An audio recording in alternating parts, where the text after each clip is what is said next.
Okay, so you ready for this one? Always. Lay it on me. All right, buckle up.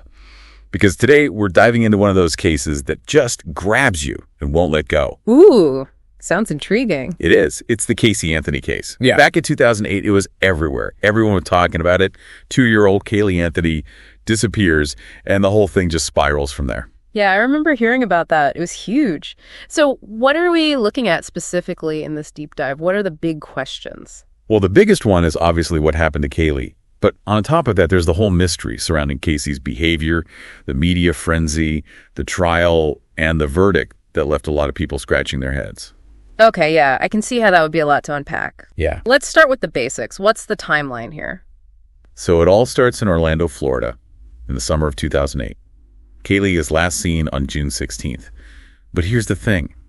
Her mom, Casey, doesn't report her missing for a whole month. A month. Whoa, okay, that's a big red flag right there. Exactly. And during that time, Casey's out partying, getting a tattoo that says Bella Vita, which, means beautiful life in Italian. It just seems so off for someone whose child is supposedly missing. It's definitely not the behavior you'd expect from a frantic parent. Right. And then, to make things even weirder, she starts telling people that Caylee was kidnapped by a nanny named Zenaida Gonzalez. A nanny? But wasn't there something about that? Oh, yeah. The nanny didn't exist. Casey totally made her up. So right from the get-go, we've got lies, strange behavior, and a missing child. Where do things go from there?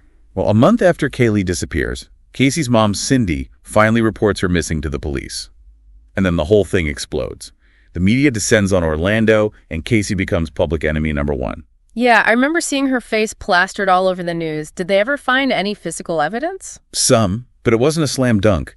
They found traces of decomposition in the trunk of Casey's car and a hair strand that was consistent with Caylee's. Okay, so suggestive but not conclusive. Right. And then, about 6 months after Caylee vanished, her skeletal remains were found in a wooded area near the Anthony family home. Awful. And this is where the duct tape comes in, right? Yes. Duct tape was found on the remains, covering Caylee's skull. That became a major point of contention throughout the entire case. I can see why. That's a chilling detail. What were the main arguments from each side at the trial? The prosecution's case was built around the idea that Casey had premeditated Caylee's murder. They claimed she used chloroform to subdue her and then suffocated her with the duct tape. They presented evidence of computer searches for chloroform and neck breaking, which, definitely doesn't look good. Yikes. That's pretty damning. What about the defense? What was their angle? The defense went for a completely different story. They claimed that Caylee had accidentally drowned in the family swimming pool and that Casey, panicking and fearing she'd be blamed, made up the whole kidnapping story to cover it up. Interesting. So a tragic accident and then a really bad decision to try and hide it?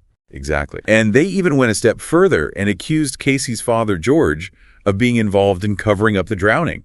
They even brought up allegations of sexual abuse by George against Casey. Wow, so they were really trying to shift the blame away from Casey entirely. Absolutely. But none of those accusations against George were ever proven.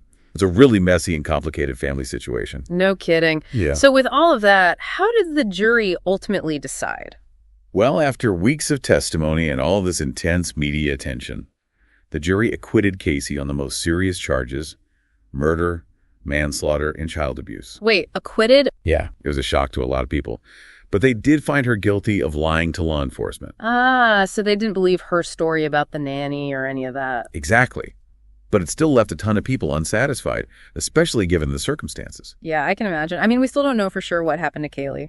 That's the heart of it. There are so many unanswered questions.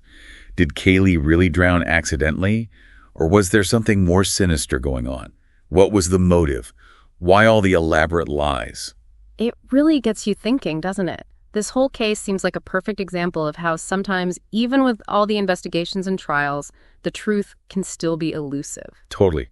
And it shows how much public perception can play into these cases. Even though Casey was acquitted of the major charges, a lot of people still believe she was somehow involved in Caylee's death. Right. And it just goes to show that sometimes there are no easy answers, just lingering questions and a sense of unease. And it makes you wonder about other cases out there. Are there other innocent people who've been wrongly convicted or guilty people who've managed to slip through the cracks of the justice system? It's a chilling thought, isn't it? And it definitely makes you appreciate the complexities of these cases, the challenges of finding the truth, and the weight of those decisions made in the courtroom. Absolutely. It's a reminder that sometimes the most disturbing mysteries are the ones that remain unsolved. And those are the ones that really stick with you. Well said. And that's our deep dive into the Casey Anthony case, a story that continues to fascinate and frustrate even after all these years. Definitely one for the true crime history books. You've got that right.